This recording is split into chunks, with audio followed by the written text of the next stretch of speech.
Welcome to the Theory of Daily Fantasy Sports podcast.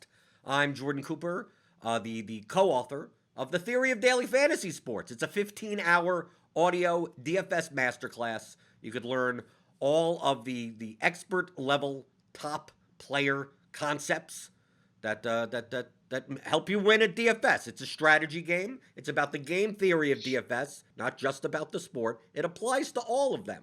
So go to theoryofdfs.com, pick it up. You could always submit questions for the podcast, questions at theoryofdfs.com. And as always, joined by the soon-to-be married man this coming week, Erik Beimfohr. You're in store for the biggest rake increase of your life. Yeah, that is a fact. And we picked the perfect week to get married, right in the middle of a pandemic and on election week. So it's been a little chaotic to say the least. But it's been we were originally planning to get married in May, and then Rudy Gobert shut the world down. So that changed some things, and we ended up pushing it back. And it's still been like, I live in Southern Illinois, right across the river from St. Louis, and it's still been in flux here. They actually kind of reinforced some guidelines and stuff. So like even like a week ago, we weren't even certain if we could go forward with it, despite months and months of trying to figure all this shit out. But we're good to go for Friday. So yeah. So it's on Friday. So you get to play this coming Sunday NFL slate. Exactly. So it's maybe you don't play college football in the morning on Saturday. Probably won't be playing college football on Saturday, which is sad. I love college football, but we have the MAC is back tomorrow, so that's what I was telling you before the show. I'm trying to grind an entire week's worth of research and then some, probably into like 2 days this week before I'm pretty much out the rest of the week. So get my fix in tomorrow, and then still play a little bit on Sunday. Right, and we could do this because we both know the first rule of DFS. I did include the first rule of DFS in the course. The first rule of DFS, I made a video a long time ago. It's on the YouTube channel. It's easily, by far, the first rule of DFS, okay? There's no rule that comes above it. We talk about projections and correlation and leverage, all that type of stuff. No, it doesn't matter unless you know the first rule of DFS, and that is, unless you're single. If you're single, you don't have to go by this rule.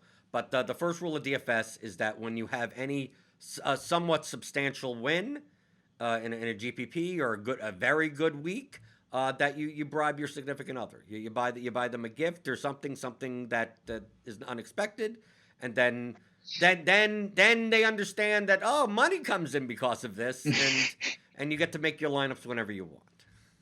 Yeah, exactly. We like to travel. So that's what I'll do. Every time there's a win, like, okay, where do you want to go, for a weekend or a week or something like that. And then it's also easy, like when there's like live finals involved, it's like a double win, it's like, oh, by the way, this year, not this year, but in other years, it's like, okay, we won some money. So pick out a trip that you want to go to. And then, oh, by the way, we're also going to Florida in December. I live in St. Louis, and December's a shit show here. So it's just it's an easy way to double incentivize the whole household. Right. I mean, last year, me and my wife went on a nearly 3-week trip to Hawaii. I remember that. Because she always wanted to go to Hawaii.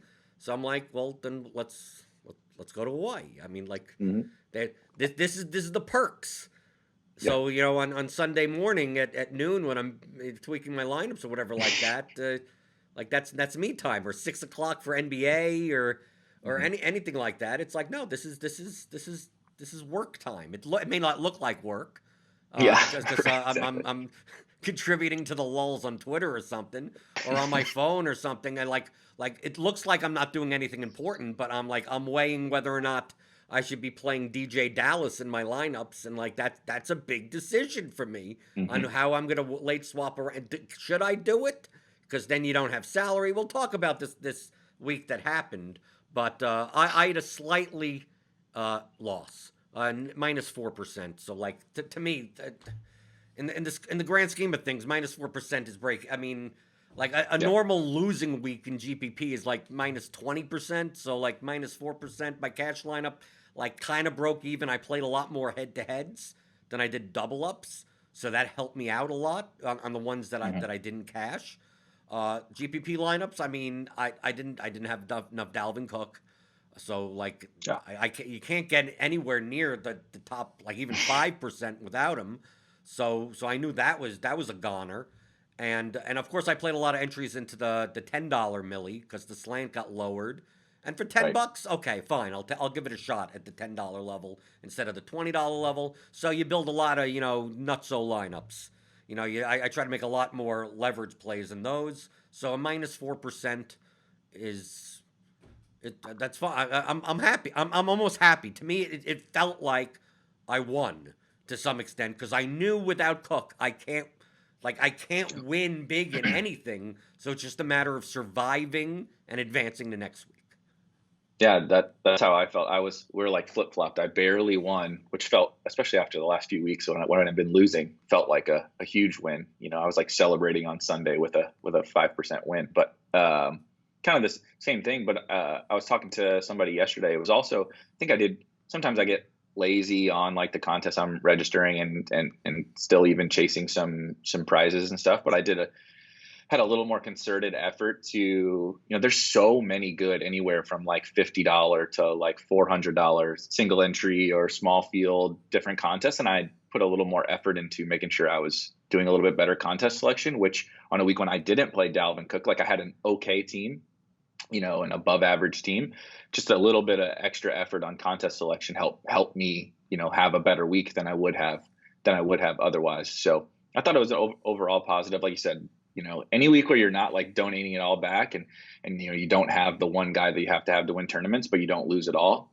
I think that's good. And then as long as you're, I started an article this week kind of reviewing process wise of like my main tournament lineup. And as long as you feel like after review, you did a good job with your process, if you didn't have enough Dalvins, that's fine. Maybe that's a mistake. I don't know, but that's not the point. I think the point is, lose 4%, win 4%. I was actually pretty happy with this week. Right. I'm more happy in what I did in cash games Mm-hmm. because, like you mentioned, contest selection matters. We preach.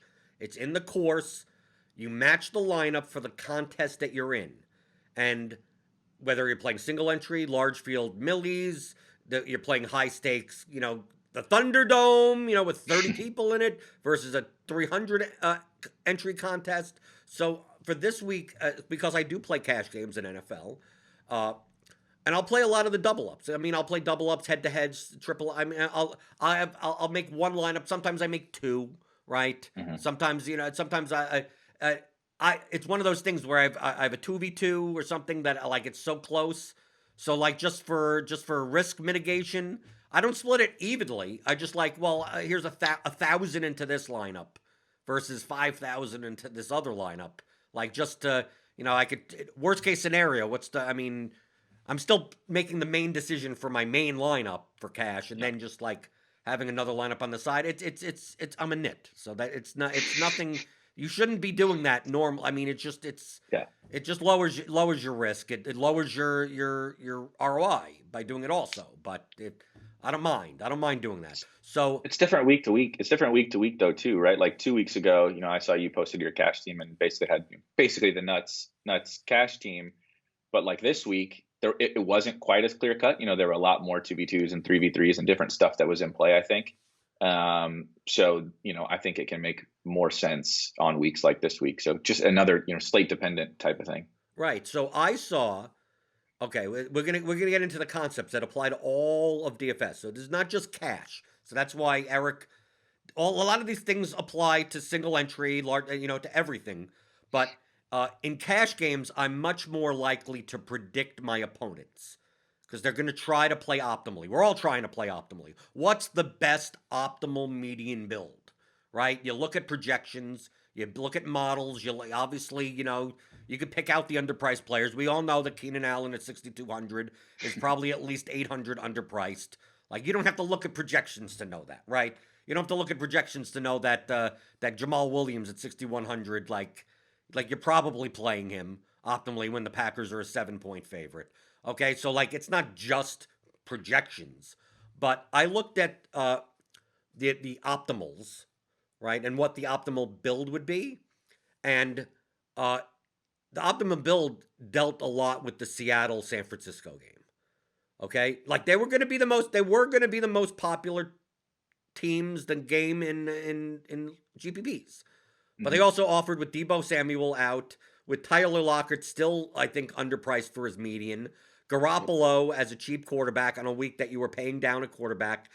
It would have been a little bit less so if the weather held up and Derek Carr got ownership in that range. So all the Carr ownership kind of went to Garoppolo. So I was looking at optimal builds, and it focused around Garoppolo at quarterback, Hunt and Williams at running back, Mims or Berrios, whoever, some cheap receiver. So whatever cheap receiver, Keenan Allen, and then you either played like Bourne or Ayuk or like someone in that, something like that, Kittle at tight end, and then whatever at defense. So if you take a look at that type of lineup, it's what we would consider a GPP lineup, right? It's a 3+1. It's a correlated lineup where 3 or 4 pieces in the lineup are from the same game. They happen to be some of the best values, but not like it's not like Ayuk was 3,500. It's not like Kittle was 5,000, where the projection would just blow it through. Who cares if they're correlated or not? They're by far the best salary adjusted value plays, but enough so, slightly above, right? Yep. Lockett was just above like a Galladay, or just above like we take a look. AJ Green was in the mix in the 4K range. But you could even have made a case for Marvin Jones if you wanted to, a little higher variance. But like the differences were not dramatic. The difference between Kittle and Kelsey were not dramatic. The differences between Allen and Tyreek Hill, just with Tyreek Hill you get more higher variance because he's not going to get the target share on the Chiefs compared to Keenan Allen. But the chalk was revolving around a 3+1 essentially. A San Francisco, Seattle, and if you ran it back with Lockett or Metcalf or something, and that was the quote chalk type of cash lineup. The concept with correlation, which we talk about, and it's in the course. It's a whole chapter on correlation in the course. Is that the more correlation you have, the more variance you have. It increases the variance of your lineup, which is great for GPPs because you're trying to access the higher end range. When one person has a higher end range, the person related to them is more likely to have a higher end range. But that works in reverse also.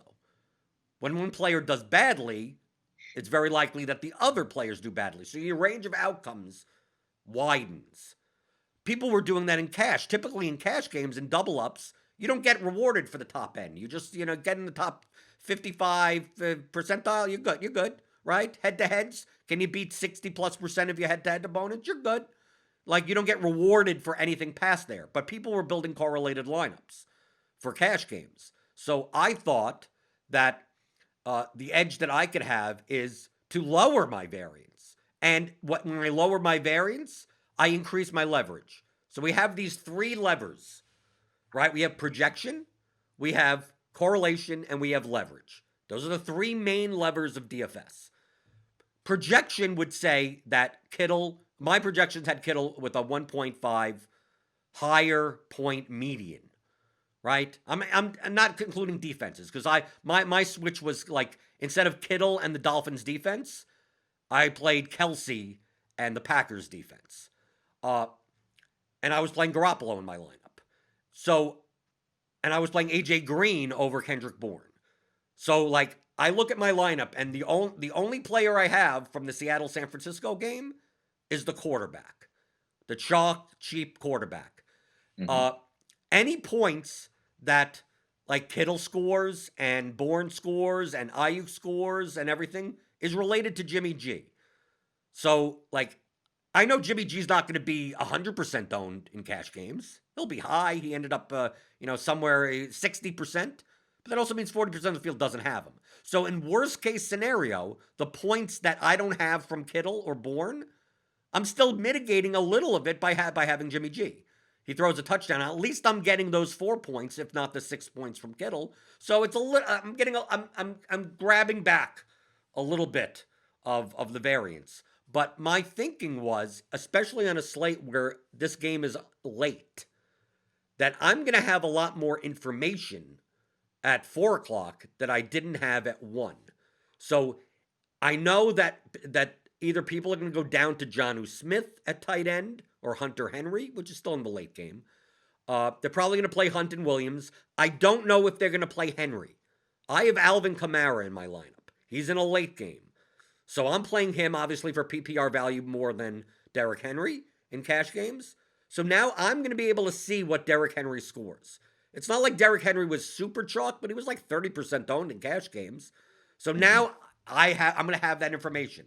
I'm going to have the information of how well A.J. Green did. A.J. Green was like 20-ish percent in cash games. Kelsey in my cash games was 3%, Eric. 3%. Kittle was 33%. Yep. Defense, I don't care that much about. I didn't think there was going to be a chalk defense that I needed to block or anything. So normally in low stakes, I would say, let me just take Kittle and block Kittle, right? Because I'm going to rely on projections more in the low stakes because the leverage I get is not going to be enough because there are tons of people that don't play optimally in lower stakes. So like Kittle's ownership in lower stakes is lower, right? Because people are playing other tight ends. Jimmy G, like those players, people are going to go off the board and play who knows who in cash in the $1 to $3 level, even at the $5 games. But I'm playing the $250 double ups. I'm playing 109 head-to-heads. I'm playing $50 head-to-heads. I'm more likely to run into people that know how to build optimally. And we look at it and we go, then maybe there's 6 possible lineups. Which one of the 6 are you going to play? And because I can predict that better, means I get more, any deviation, I'm going to get more leverage on. I'm not aiming for leverage normally in cash game. I'm normally not doing that. But looking at the lineups that I built with A.J. Green and either Kittle and the Dolphins defense or Kelsey and the Packers defense, I have to think in my head, is it worth taking the 1.5 point median hit in projection to lower my correlation? Meaning that if that game's a bust, like my cash line's a bust, right? If the 49ers go out and throw up a dud, like, yeah, a lot of people have them, but like half the field doesn't also in combination. And then if I play Kelsey over Kittle, I mean, Kittle was 11 times more owned with a 1.5 point difference. Like, does Kelsey beat Kittle at least 1 out of 10 times? Like, yeah. And on top of that, I will know if that happens. I will know Kelsey's score. I will know A.J. Green's score going into 4 o'clock. So I'm getting information. I know Henry's score going into 4 o'clock. And I still have slots open. I still have Allen in my lineup in a wide receiver spot. I still have quarterback in my Garoppolo in my quarterback spot. I have my flex open with Kamara. Those are my 3 spots. So now I'm thinking, if I'm going to do this, because this is what I planned on earlier on Sunday. Like, if this is what I'm going to do, I went into the lobby and I started taking as many head-to-heads as I can. And I started taking as many triple-ups as I can. I just went to the $5 triple-ups and like, because if I'm going to gain this much leverage, I at least, if I'm going to be right on this, I at least want to have more of the 3x scores. Like, I could win triple my money in my portfolio. So I'm not playing double. Now, normally Sunday morning, I'm grabbing double ups, for latecomers and all that type of stuff. Now I'm grabbing head-to-heads and triple ups and 3-mans. I'm going in. And to me, it doesn't even matter what my opponents are. Like, I know what my opponents are doing. None of these sharp guys are playing Kelsey. Like, I know, I guarantee it. They're either going down to Jonnu Smith or Hunter Henry, or they're playing Kittle. The $400 difference, no one's going to look. They're going to look at their projections, see the 1.5 or 2 point, depending. It's arguable, 1 to 2 points in the projection, and go, well, why not just spend the 400 on Kittle and just change your defense? Because who cares about defense? Because you're playing the Titans or the Packers or the Dolphins or the Saints or one of those types of plays. So I'm like, okay, this is a way for me to get an advantage. It could go completely wrong. When you play correlated players, they could do badly or great. Like, I could have lost head-to-heads by 60 points doing this. But all I need to do to get right is if Kelsey beats Kittle, and AJ Green puts up a decent enough score, he was owned. So it's not like he was like 22, 25% of some of my double ups, that if needed, I have the spots to get leverage off of that. And I also have the spots to block. So, Right. Eric, this is, we're going to talk about your lineup. We talked about this before because you were playing, if you were not planning for swaps, whether you're playing GPP, large field, or you're playing single entry, and definitely if you're playing cash, on these parameters, depending on who you were playing in the early games, then your process is wrong. This was a very big game theory slate in that regard, especially with the Seattle running back news and the fact that we knew San Francisco and Seattle was going to be chalk. So this was my logic. I planned because of you do it manually. You don't need a calculator for this. So I look at my lineup and go, okay, what slots do I have open in the late games? I have Keenan Allen, who I know is going to be like the chalkiest wide receiver. Then I have Garoppolo, I know he's going to be the chalkiest quarterback. And I have a running back slot that I could judge how much Kamara is going to be owned based on Henry's ownership, right? Because most likely, if you played Henry, you didn't play Kamara. So once I saw Henry was like 32% of my double ups, I knew Kamara was going to come in at like 20% and not 28%. If it was flipped, then it's another thing. So I thought Kamara was the better play. So, I mean, he was the better projected play anyway. By a little bit, but he has a much narrower range of outcomes. Right. Based on how the salaries work, here's what went through my mind. Worst case scenario, if Kelsey puts up a dud, he has 6 points. I have the option to change Keenan Allen to Brandon Ayuk, right? I could just go right there and get probably 30% ownership decrease and leverage myself off the Bourne Kittle lineups, right? Because if Ayuk goes nuts and Bourne and Kittle don't have a good game, I get direct leverage that way off of Bourne Kittle type of lineups, or just Kittle or just Bourne. If I was way behind, the salary allowed me to go from Allen down to Bourne and then take Jimmy G up to Russell Wilson. So now I'm off the 60% on quarterback, right? And I'm off the Keenan Allen. I'm off the 50% on Keenan Allen. Like that's my Hail Mary play type of thing, because now the quarterback's going to be less owned Russ at that price. And I still have Kamara in my flex. I could have also, Kamara was 8,200. I could have switched Allen up to Lockett and Kamara down to Kittle and played tight end in my flex and block. Yep. Like if it turned out Kelsey had a great game and AJ Green also had a great game, I may have just did that. I may have switched and said, let me just block Kittle. If I could just block Kittle, I win. I mean, because I know what I have Garoppolo high owned, right? I have Allen there high owned. I mean, I could even leave money on the table and just go take Kamara down to Kittle.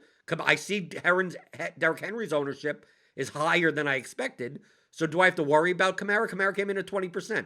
I have to worry about Kittle more than anything in my lineups. So at least it gave me the option of doing that. Maybe that turns into DK Metcalf if I need it.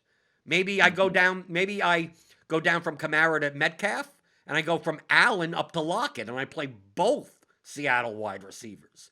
So based on the salaries, the way that it worked out, I could go up to Russ, I could go down here, I could switch around, I could play essentially whoever I could go. If I need exchange leverage, I'm going with like David Montgomery, right? I play something like Metcalf, Montgomery, and Herbert, or something like it. It gives me all these options because I have new information, right? And I know what my it's a two-pronged strategy of I'm going to try to exploit correlated lineups by lowering my variance, by uncorrelating my lineup. I don't need that one game to go right. I need a whole bunch of different things. And then so I have a much more narrower range of outcomes.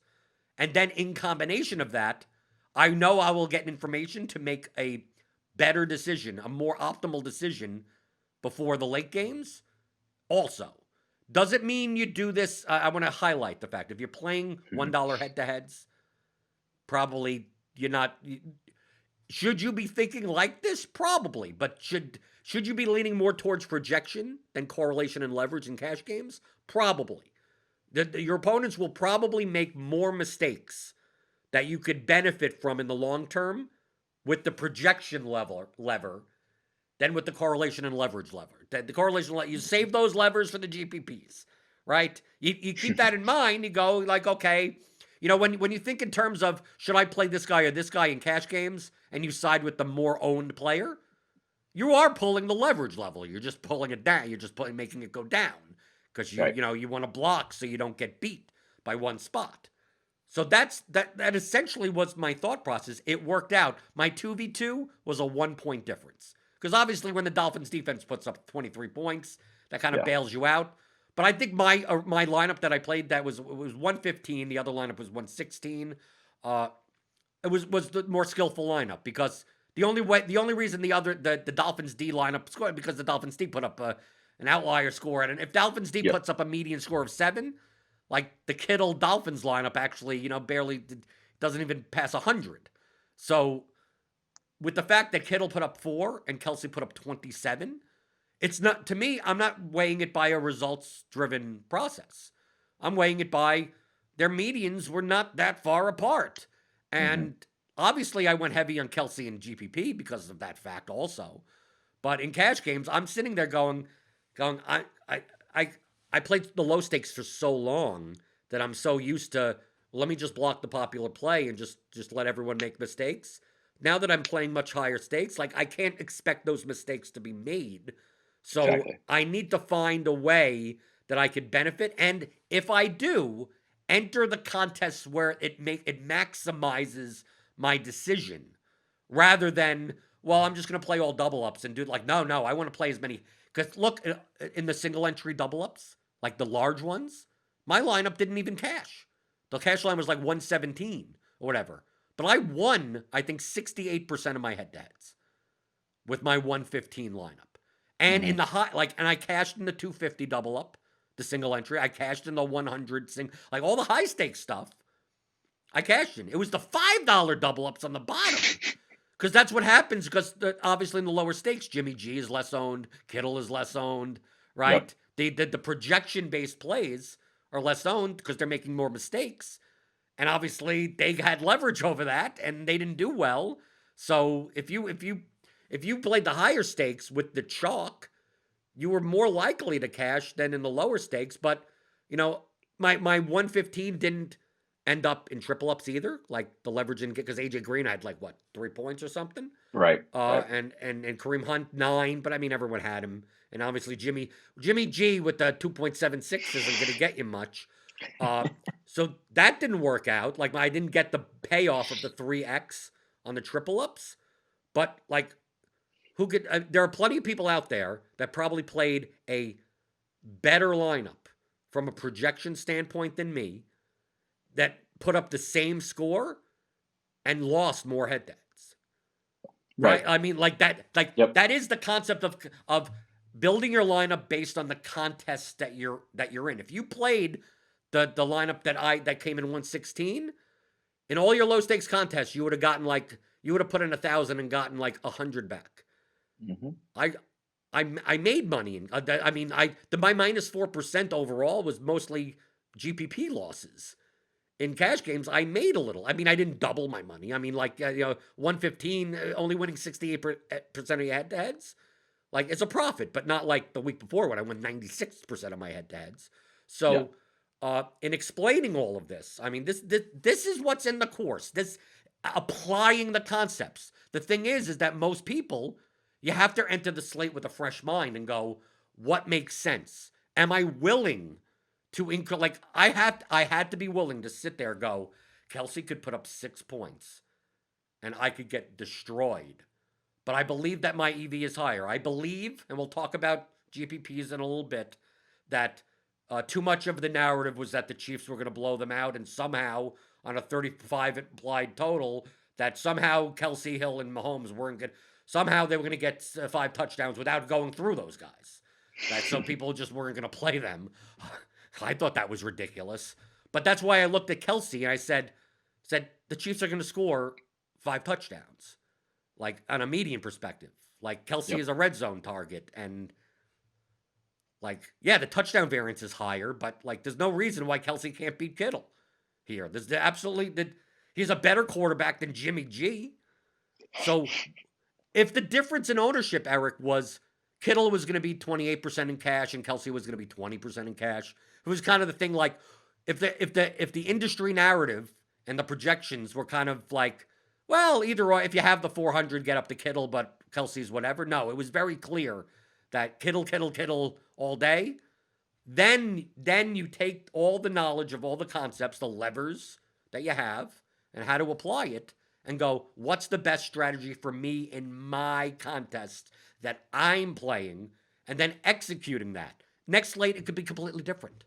The slate after that could be completely. You have to be able to assess the slate at the time, in real time, even a couple of days before, and judge and go, what do I think is the optimal decision for what I'm doing, rather than think. This is very similar to people ask questions in the RG Discord to me, that I constantly have to say, there's no such thing as always or never.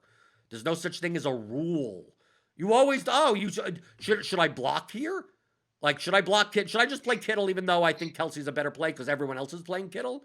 Well, it depends. It really depends. So in single entry play that you were playing, a 3 max, Eric, what were your, because you said that you planned very similar to me, but obviously you were starting out with not like a chalk cash lineup.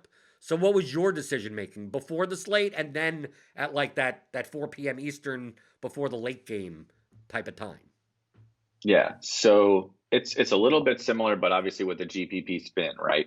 And when we take into account like higher stakes and single entry and stuff, particularly higher stakes. So obviously the 49ers Seahawks game, just like exactly as you outlined, was going to be the most popular. Kittle, Jimmy G, Lockett, Metcalf to a lesser extent. He did get a little bit more ownership than I think I originally thought.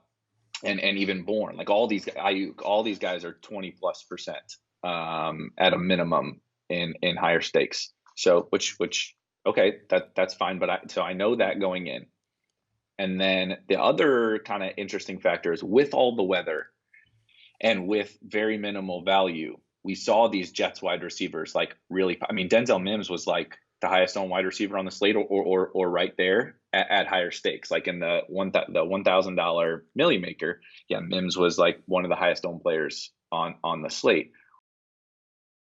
So what tends to happen with guys like Mims on slates like this week, when there's such minimal value, it happened to be Denzel Mims this week, but when there's such minimal value and you get these kind of random, especially on like these shitty teams, just popping, you do get a little bit of like ownership correlation with the opposing team. So all the Chiefs, just like you said, there was just a tiny projection difference in, say, Mahomes and Russell Wilson, and Tyreek and Lockett, and Kelsey and Kittle, and then even Demarcus Robinson or Le'Veon Bell. People buying that bullshit was funny, but there's just this tiny bit of projection difference. And so when people are already needing value to fit Kareem Hunt and Derrick Henry, Kamara, whoever, you get a little bit more boosted ownership in these higher stakes tournaments on those Chiefs guys. It wasn't like a ton, but those guys were not like low owned at higher stakes. That actually became like the second most popular game stack. And so, I kind of thought about that all of that going in, and with all the weather, I really wanted to pivot my main game stack into something that was going to be quite unique, but had like, elite ceiling, which also led me to a little bit different build. And so I really honed in on Lamar, on the Ravens Steelers game for, a bunch of different reasons, but the general premise being, this was the one game I felt had like elite ceiling upside with elite ceiling plays that no one was playing. Lamar Jackson obviously has as much ceiling as any quarterback on the slate. He has a high upside wide receiver, and and Chase Claypool on the other side was another high upside wide receiver. So I was just 2+1 stacking that game, which gave me, this flexibility and leverage opportunities, which we'll get into in a second. So I honed in on that game specifically. And then I was playing, I was deciding on which 2 running backs to play. I ended up on Henry and Hunt just because of how construction worked out. But I just wanted to, same thing. I'm trying to jam ceiling. And in my opinion, those guys had the ceiling. Henry's floor is low, but he has, as we've seen, 40, 50 point upside. So I was trying to jam ceiling. But what all this planning was doing was I identified the stack I wanted to play, this high upside, low owned stack, and I identified kind of the ceiling running back options that I wanted to play. But I wanted to leave open a few spots to have, swap options, leverage options, whatever, because of pretty much what you said. I'm going to know going into the afternoon, I had a plan of attack, and I ended up not swapping because what I wanted to happen kind of played out, which I'll get to in a second. And I went in with a plan of attack, and it actually revolved around DJ Dallas, and that opened up for me. But I didn't know that, before the slate started. There was no guarantee that Chris Carson wasn't going to play. We thought Chris Carson and Hyde weren't going to play. We thought Homer was going to be hurt, but we didn't know that. So, I had 3 roster spots open: a wide receiver, a tight end, and flex, which gave me basically I kept going through and basically finding even more 3v3s that were possible, but it gave me infinite leverage opportunities if I needed to gain leverage off of all those popular plays, right? There's the Seahawks and 49ers wide receivers that I can figure out a way to leverage. There's or Keenan Allen. There's Kittle. It was mostly just Kittle, I guess, in the afternoon at tight end, but I had plenty of other tight end options at all different price points, even if I wanted to punt it. And then there's, in the flex, I have all this other flexibility. So I went in with the plan of DJ Dallas, Brandon Ayuk, and Hunter Henry, which is what I ended up sticking with. But I wanted to, have the information of how, if Lamar Jackson went for 45 and Hollywood Brown went for 40 and Claypool went for 30, my decision making might become different. I don't need to leverage Keenan Allen and George Kittle, whatever. I can make, the quote unquote best team, right? Because I'm beating everyone already. No one played the stack that I played. If that stack is the nuts, I don't necessarily have to leverage Keenan Allen, or I don't have to leverage Lockett, or I don't have to leverage Kittle. I can play my, the best plays, whatever those are to me. But I went in with the plan of, okay, I'm going to, Ayuk wasn't leveraged, but he was just kind of my favorite, personally, my favorite play. And there was enough kind of, okay, I don't have Jimmy G, and I know Kittle's going to be popular and Bourne's going to be reasonably popular. So it at least held Ayuk's ownership in check. And then I was able to play Hunter Henry at tight end as leverage off of Keenan Allen, and being a low owned different tight end than Kittle and at a different price point. And that also had me avoiding the Seahawks wide receivers. And DJ Dallas did open up, at 4K with the other running backs hurt. So it helped me still play. Those were my favorite plays. That's what I went in with my plan of attack, was to play those guys. And I stuck with it because it provided me with, enough leverage and enough upside to still do well enough, despite the fact that my stack didn't really hit. It didn't really, I played Kareem Hunt. He didn't hit. My stack didn't really hit, but I had enough leverage points and, enough upside still left in my team. But I was planning for all these different factors, right? What if I hit my ceiling, what happens? Who am I playing? Or, if DJ Dallas doesn't open up, right? Chris Carson's active. Okay. Now I need to, maybe I need to play Metcalf, or now maybe I need to go up to Kamara and I need to go down to, or maybe I need to go down to Mike Williams. Mike Williams becomes my leverage point and I need to go, there's just, there's a ton of different 3v3s, but all the whole morning I had pretty much decided on Friday or Saturday that I was playing this Lamar stack. So the whole, my whole weekend was spending figuring out, what my swap options were, what do I, if, a bunch of if then statements. If I'm winning, if I'm at the top of tournaments before these afternoon sites, who am I playing? If DJ Dallas doesn't open up, what am I doing here? So just all that was to me the most important part of the slate. If you went in and just were okay, I'm just stacking, this or whatever, and no matter what happens with my early guys, if you say you only played Kareem Hunt, right, on the early, I just randomly throwing something out, you played a chalk player who totally busted on the early sites. If you then went in and you were still playing your Jimmy, if you only had Dalvin Cook, okay, maybe now if you do want to play Jimmy G to Kittle and whatever, that changes things. If you only played Kareem Hunt, you need to be thinking about those swap options. And you outlined it, perfectly for cash games, but for tournaments, it was huge this week too. I know some people that did swap to DK Metcalf off of Tyler Lockett, and there's just those little things are not only they're infrequently the difference between, cashing and winning tournaments, but they're very frequently the difference between profit and non-profit in a week. And that's pretty much what happened for me. Like I said, I ended up not swapping, but that wasn't really the point. The point was I was figuring out exactly what the best swaps were and planning for those swaps. That was the crux of my slate. Like I'm spending all Sunday talking through, kind of like you were talking about, what I'm building my team for the contest that I'm playing. I'm spending my whole Sunday morning talking through with the people that I talk with. Like, okay, what about that? If this happens, should I play Metcalf? Or if this happens, should I play, should I just stick with Lockett? Whatever.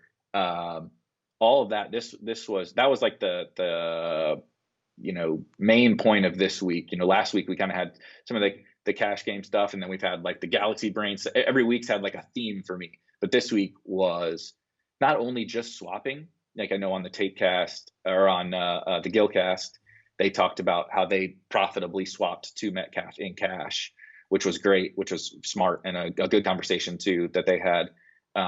But just that theme of not only being like, oh shit, I think I'm dead, I need to swap, but planning ahead for that, which is something people don't do, because you said it too. Having more information is like so important, and people don't think about it. I mean, we 99% of people don't late swap. I hope that if you're listening to this, if you're watching this, we cover this in the course in the chapter on exploits.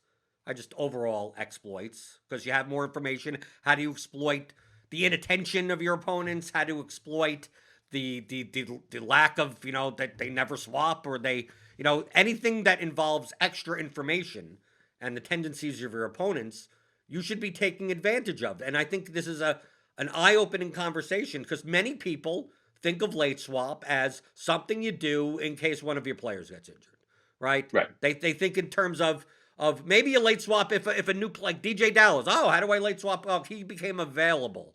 But they don't think in terms of, what do my lineups look like? What do my opponent's lineups look like? And how could I eke more points that I could get that they don't get, right? That's the whole concept of leverage. And you could do it at the top of GPPs. And let's say your lineup, like you mentioned before, your lineup, if Lamar smashed, right, and Claypool run back smashed, he got 100 yards or something, you're sitting there with like a 2%, you're sitting there with the 2% don't stack. Like you're unique. Like the rest of your lineup, you could just go into an optimizer and basically uncorrelate it even, and just jam the chalk and block as many lineups as you could possibly can, and try to maintain first place or get up to, that's because you wouldn't be first place at that moment, because obviously other slots would be filled in other lineups, even if it had 5 points in it. But that's what you'd be thinking of. Most people go, this is my lineup, and that's just the way it shakes out. And then a lot of people, if they're not at the top, they get the bottom and go, well, I got no chance, right? Claypool had nothing or whatever. It's like, well, the difference, if you switch from Lockett to Metcalf, that may mean the difference of not cashing and minimum cashing. Like, wouldn't you rather just minimum cash? But Lockett is a better play than Metcalf. It doesn't matter if he's it doesn't matter at that point. It's not the beginning of the slate anymore when we have no information. It's just no player performance information whatsoever. Now you do. You know that your opponents have an average of 20 points more than you. You know that Lockett's going to be 20% more owned than Metcalf. So switch your guys. Who cares? That's why I said, how do you play David Montgomery? Well, you're going to have to if you don't do it, right? There's going to be a certain percentage of the time that David Montgomery beats Brandon Ayuk in your flex spot. There's going to be a certain percentage of the time. All I know is that David Montgomery is going to be 2% owned and Ayuk's going to be 24% owned. So all you have to do is it going to happen more than 1 out of 12 times? Probably. And if it does, you min cash. And if it doesn't, you don't get, you're now in last place. So who cares if you're in last place? If the cash line's 117 and you stay pat and you end up with 115, like that's the same thing as getting 60 points. So who cares? So you need to take the information that you have, and if you know that, especially for the late games, you have to come up with a plan of attack in advance, especially on a slate where the chalk game is the late game.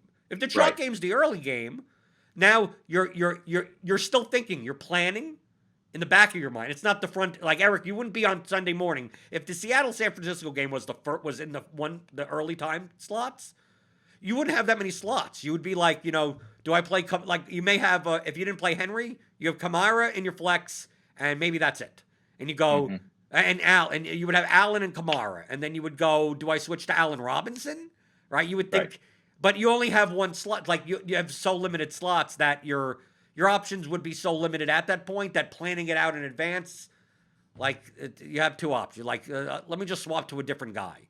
But when it's the late game and it takes up half of your lineup, you have to see where the salaries land. Because I was even thinking in my head, although Kelsey and the Packers defense, I could just play Kelsey and the Dolphins defense and leave money on the table for a swap, right? So I did that, and I'm like, the 600 doesn't get me anything. Like, there was no swap that it came out that I didn't also leave more than 600 on the table.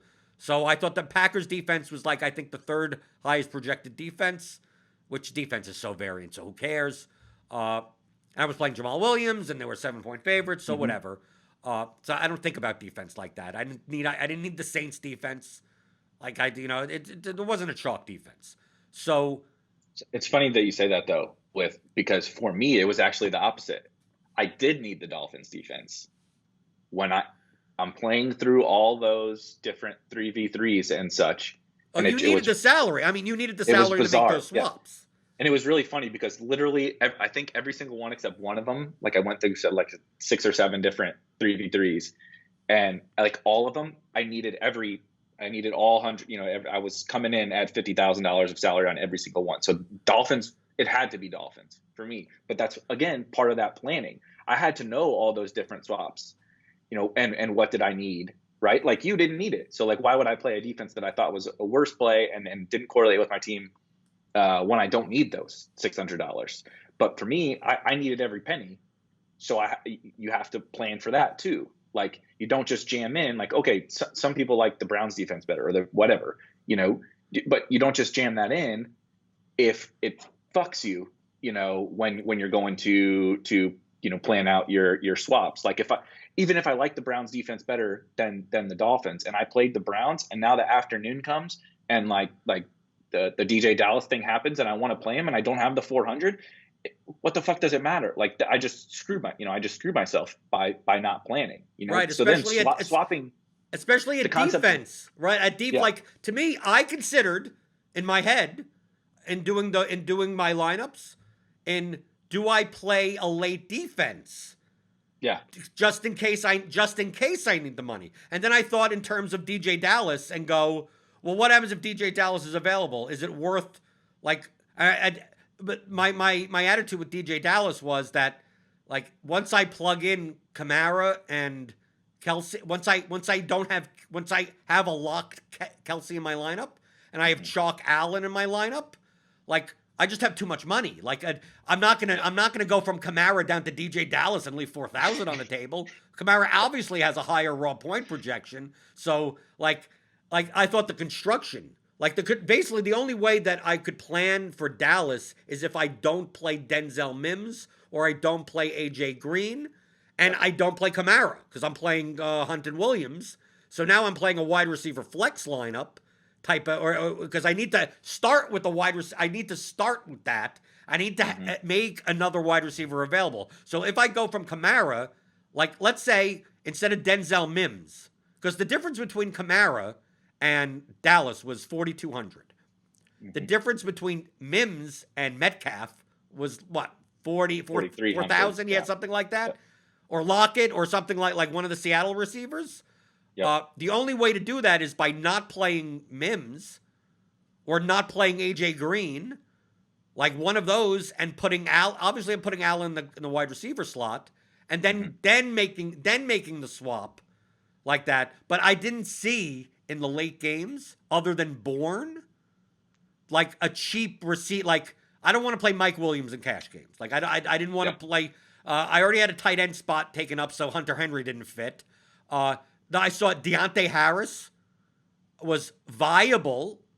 It's not appealing, but it's about the same as a Mims or a Berrios or anyone in the early games. Same for Demarcus Robinson, but that's an early game. So like, do I play Deontay Harris here so I can make the DJ Dallas swap, or do I play Mims and block? Because I thought like Deontay Harris is the type of receiver that he'll go out. Braxton, like I'm not scared of Braxton Berrios. So Deontay Harris will go out. Maybe he has a 6 for 60 game, and like okay, whatever. Mims, his athletic profile is that like if the Jets stay in this game, he could put up 100 yards and a touchdown, like, and he's going to be 50+% owned. Like, is it worth that? I could do that, but is it worth that and I think in my head, is it worth it for DJ fucking Dallas? Right. Who Homer could still be active and get more stats than it. Like this is a completely like unknown situation. They had Ballore there, the fullback, getting some work also. So he wasn't a slam dunk. It's just that I wanted the optionality, but the lineup construction in cash with a 4K running back was just not feasible without already knowing that was going to be like, if you were going to stick with that build, you stuck with that from the beginning. Like you would have had to say, you would have actually thought of it in reverse, Eric. Like in cash, maybe not in GPP. In cash, you would have gone, I'm playing Hunt, I'm playing Williams, I'm playing Dallas. And then building your lineup like that, and then thinking, okay, if Dallas doesn't play, if Carson is active, how do I switch to a lineup that is acceptable enough to me? And the only way that I could do that, I saw, is with playing either Deontay Harris, which I didn't necessarily want to, instead of Mims, or Kendrick Bourne, which defeats the purpose of me playing Kelsey. Right? It defeats the part. Like now I'm trying to non-correlate my lineup, and now I'm playing more correlation in my lineup, and it defeats my general strategy of how I was doing it. But I think this conversation that we're having, I mean, you don't hear about this. I mean, also because it's kind of hard. Like it's kind of hard to have this conversation on a Thursday before a Sunday slate. But what we were talking about, me and you, is what should be going through your head every slate. Like this isn't like this is what good players do, especially in single entry and cash games. When you're playing 150 lineups, you're thinking about it also, but in the scope of, well, I'm going to throw my lineups in a late swaptimizer and I'm going to re-optimize. You know, sometimes I'll download my CSV again, my entries, and I'll take the lowest, 50 lineups. Or, I'll do a data sort by give me all my AJ Green lineups. Give me all my Galladay 0 lineups. That I had plenty of Galladay 0 lineups. Galladay Hilton combinations, right? That the injury correlation there, I got that right. Right? Both of them got injured. One of them got injured, then the other guy got injured. But I'm taking those lineups, and then I'm basically going into lineup HQ, into the entries manager, the late swap tool, and then going into my player pool and going, I'm Xing out Kamara, I'm Xing out Allen, I'm Xing out Garoppolo. I'm like, dude, I have like 4 points combined out of like 11,000 in salary at wide receiver. Like the only way I could even salvage these lineups to a min cash is if I just get off all the chalk, and whatever happens, happens. And I just start, Xing out the chalk guys and then just run. Give me whatever. Give me a 3+1. It's probably going to be a Chargers or a Broncos. I had Drew Lock, Judy, Fant lineups without Allen, with Mike Williams or Josh Kelly there. And did they make it to the cash line? Most of them didn't make it. Because 4 points with the two of those guys didn't do it. But to leave Metcalf in those lineups, seemed pointless. It seemed Lockett in those lineups to leave Kittle in those lineups. I'm never going to make it to the cash line if they do well, because I'm so far behind that can I salvage some profit off of those lineups off today? But I can't do that by hand because I have 100 of them. But when you're a single entry 3-max player and a cash player, you could think out those things in advance. You could do that on your phone. You could. And even if you're just taking out those 3 players and going, what fits in these spots? And then writing it down, then just go, I'm going to play this lineup, and these are the 3 spots that are left for the late game. And even if you don't know what you're going to do, maybe at 12:30, you take the last half an hour before you start watching Red Zone, and you write them down. Write down what fits in these 3 spots, and just you could do this on the computer. You could do it you could put this into an optimizer, lock all those 3 players, X out all of the early guys, and then just run it and just see like what are all the combinations that equal those salaries and their projection. You could do that, but if you're by hand, you could just go, oh, if I switched from I could switch from Allen to Bourne and Garoppolo to Wilson. Oh, let me write that down. I could switch from this guy to that and then write that. So now, at least for the next 3 hours, you didn't have to do that at like 15 minutes before the late game's lock. You have a reference sheet going, okay, which is the best option for me to do now? And you have a little sheet to go. I mean, you could do it that. I do it with the optimizer way because to me, that's the most efficient way of doing it. That you open up a new instance of a lineup HQ, and because I don't want to leave, I still have my exposures and everything in there. And then I locked all of Kelsey and everything like that, and I just run it, and I look at what's the top projected lineup. What's the top projected line? And then I go, what's the top projected lineup without Kittle? What's the top projected lineup without Garoppolo? And I go, okay, now I know what fits in these lineups. So if I need to, I know the highest projected lineup that I don't have to, like, I'm not blocking. Like, I want to block. Like, should I be playing Kittle in the flex to block Kittle? What's the difference in projection between my lineup with Kittle in it versus my lineup with Kamara and Allen in it? Is the block worth it? And I saw that the block. It turns out that the block wouldn't have been worth it because Kamara and Allen they projected like 5 points high. That lineup projected 5 points higher than the other. So I'll take my 5 points and feel free to run. I already got 28 out of Kelsey. Go try to run me down now, okay? Yeah. Okay, right. Kittle lineups, keep on going. But AJ Green made it a little different decision. Harry, yeah. But I mean, this is DFS, right, Eric? I mean, like we have not talked about. We've been talking for nearly an hour. Not about the best plays, not about who matchups or anything like this. That no matter what stakes contest you're playing, no matter what opponents you're playing, no matter what contest sizes or anything, that especially if you're at the break-even level, like if you're a break-even player, if you've been playing for 2, 3 years, 4 years, there are some people, I've gotten emails, people that have been playing for 5 years. I've been playing for 5 years that email me going, I never considered this. Thank you. And now I'm doing it more and my results are getting better. And this could be the difference. Late swap, especially when 99% of people don't use it. Late swap could be the difference between you being a slightly losing player and a slightly profitable player over the course of a year, over the course of 2 years. No matter what stakes that you play, that why not?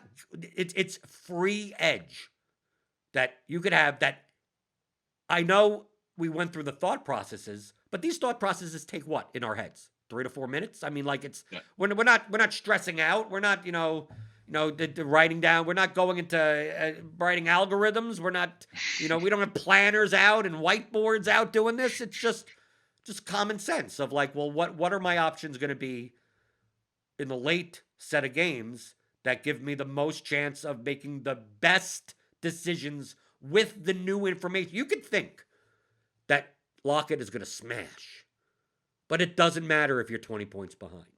It doesn't matter anymore. Your lineup is now behind. If you're ahead by 80 points and you think Lockett you think Metcalf is going to smash, or Kittle, or you think Kittle's going to have a bad game or something, it's strategically better to play that guy. I mean, like that's why we look at projections. That's why you make projections. And you go, how do we compare these players to one another? And then compare it to the ownership and see which is more profitable if we did this 1,000 times, if we did it 10,000 times. So like my switch from Kittle to Kelsey was not made because there was something about this slate that I like Kelsey more than Kittle. Kittle projected better than Kelsey. But I thought Kelsey had just as much shot at 28 points as Kittle does at 11 times less ownership. And it uncorrelates my lineup. So I chose to go that route. You could have chose to go the other route. And was there a correct or incorrect like answer to that? No. These are a fine line. You're going, I think my lineup is plus EV with Kittle in it. I think it's slightly. I think I could make a little bit more money by doing this and entering triple ups and head to heads. And over the course of a year, if you're constantly making those types of decisions, those little edges, if that's a 2%, let's say that's a 2% edge, right? But I'm playing like $10,000 worth of volume. So 2% edge is what? $200, right? Something like that. But you're playing slates all the time, right? This is not just 1 week. Like, I'm going to be playing and thinking of those types of where's my 2% edge like that next week and the week after. And then in MLB slates every day. And then in NBA slates every day. If you're able to gain a 0.5%, a 1%, let's say it's 1% on $2,000 worth of volume. So we're talking about what? $10, right? On $2,000? But that's every day. So you're playing, let's say, 350 slates. Like that could equal like $3,500 in raw money. Like, is it that's like a quarter of a year's mortgage. I mean, like on late swaps. I mean, just in and of itself. Obviously, the lower stakes you play, the money, but it's all in comparison to what you're playing. So I know I'm going to say this, and many people, and there's a lot of top players that don't late swap out of laziness, and then they'll be the first ones to admit it. There are plenty of times that I've not gone to my $5 head-to-heads and seen where I blocked. I'm playing 50 of them, and it is what it is. I'll go into my 215s and 109. I'll go into those, but I just is the time worth it for the 2% edge, right? On $5. Right. Compared to what I'm playing, it isn't. So if you see top players not swapping in your $5 head-to-heads, it's not because they're stupid. They're prioritizing their time on the things that matter more for money. Like if they're playing a $10,000 head-to-head, I guarantee you they're looking to see if they're blocked. They're not going into the $5 ones. So, I mean, Eric, I mean, especially in single entry where you only have 1, 2, 3 lineups to worry about. Like this actually must take up more of your mind share than even me. I truly and firmly believe with how, and we've talked about plenty of kind of like the evolution of DFS over, even just this NFL season, but over the last 5 years since, we have been playing. The game has changed so much. There's no projection edges. There's not even much not even a ton of correlation edges. There are some that we obviously talk about here, but in general, those edges have massively decreased over the years and even over recent weeks, for NFL specifically. The one that I think stands out far and away is late swap. Whatever you want to call it, right? I prefer it. It's getting more information. The more information you have, the better decisions, the more plus EV decision you can make, whether that's cash games, whether that's tournaments, whatever. You setting yourself up with more information to better take advantage of your opponents is always better, and no one does it. And like you said, people only think about late swap in the sense of, shit, I played Lamar Jackson and he got hurt. Now I got to do something. Or somebody got late scratched, right? So, oh shit, I got to take that. I was playing Jason Tatum and he got late swap or late scratch, so I have to take him out. And yes, of course, that's part of it. But the real part of it is getting more information that your opponents don't have and being able to leverage against them because of that, or not leverage against them. Now I have the nuts, right? We described the situation where I have the 2% stack that is the stone cold nuts. and I'm going into the afternoon game. Well, now I go through my contest and I see I don't have to leverage anybody. I just play the best plays, and I'm going to pass the people that are in front of me because they don't have anybody left. Or shit, I am dead. I played T.Y. Hilton and Kenny Galladay. What can I do to, over the long term, make back some of that money that I wasn't going to get back if I didn't swap? It's hard in my opinion, it's hard for the casual user to tangibly see the benefit, right? As opposed to like picking the best plays or playing the best stack or whatever. You can tangibly see that, right, as the results start to pour in. But it's like you said, it's like a 2% edge. Sometimes maybe more. I actually think it applies just as much to all sports. We described a good example from this week where it's really fitting for NFL, but for NBA, a lot of the times I will not like outright fade early games, but if there's, if I have any sort of question about, say, some later game players playing, or, they're questionable or whatever, there's potential edges in waiting out that news. Even if you end up being wrong, a late game, Steph Curry's questionable, right? So he's in the projections. The projections have Steph Curry in, so none of those Warriors are projecting well. But if I want to wait and see, get that information that my opponents don't have, and oh shit, that like I said, so maybe he sits 2 out of 10 slates with this injury, but those 2 slates, now I have Klay Thompson and Kevin Durant or whatever on my roster at 2% that my opponents don't have. That was kind of the similar process with this NFL slate. I'm waiting out that extra information, whether it's DJ Dallas, whether I need to leverage off of Keenan Allen Chalk, whether whatever. Getting all of that information is so much more valuable than the average person thinks, because it's hard to tangibly see when you go into a slate how I'm going to benefit from it, because you don't actually know. I didn't know.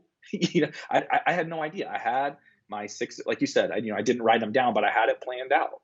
Like, if I'm crushing, here's the 3v3 I'm going to play. If I'm totally dead, here's the 3v3, like Allen Robinson was in that. I'm like, I fucking hate Allen Robinson. I don't want to play Allen Robinson. But if Lamar scores 10 points and Hollywood zeros, which he almost did, like if bad stuff happens to me, I can't play I got to play the 1% guy. I got to try to I need the Allen Robinson 50 burger to get lucky and come back and make up points on the field. Different shit like that. Baseball, it works too, right? Everybody's playing the Yankees at 6 o'clock, at 7 o'clock, whatever time zone you're in. Everybody's playing the Yankees in the first, they're the highest owned stack. Sure, okay, you can like try to get cute and pivot off different Yankees, or you can just wait. Just see what happens, right? Like, okay, shit, that sucks. The Yankees score 10 runs, you lose, move on to tomorrow. Or you can wait and they scored 3 runs, and now I don't really know what I was going to do, but now maybe I just play the Dodgers. Now, or like, you do Thomas stacks, right? Now I just jam the two best pitchers in, because all my opponents have shit hitting points, so I can play the Marlins or the Tigers or whatever, and just jam the hitting points in. There's just all these different variables that you're thinking about, that having that extra information, is so absurdly valuable. It's just hard to see, I think, for the casual user exactly how it gains me an edge in a tangible way. Well, I think it's more due to the fact, 2 reasons. One, people's misinterpretation of how DFS is scored. It's based on relative value, not absolute value. So, like, well, why would I switch? Tyler Lockett to Allen Robinson? Tyler Lockett's obviously the best play. It's like, yeah, but more of your opponents get those points also. So, like, you're not gaining anything. Like, yes, if he scores 34 points and Allen Robinson scores 10, you didn't gain anything but the 34. Great, you gained 34 points and still came out of the cash line. Like, it doesn't matter. It doesn't matter at that point how many points he scores. He's based on projections. We all agree with you. Tyler Lockett is a better play than Allen Robinson. How much of a better? Is Tyler Lockett going to beat him out 99 out of 100 times? Of course not. It's not going to be to that extent. But you're at the point where you're so far behind that, like, you have to find points that your opponents in the field doesn't have. But also the second thing is, which is talked about extensively throughout the entire course, And this is and how you should really be viewing DFS is that it's not about one slate. Like what we're talking about is not about what was the swap on this slate. It's I know I'm going to be wrong more times than not, but I'm going to be right enough that I'm profitable doing it. I mean, it's the general consensus. I mean, it's literally GPP play.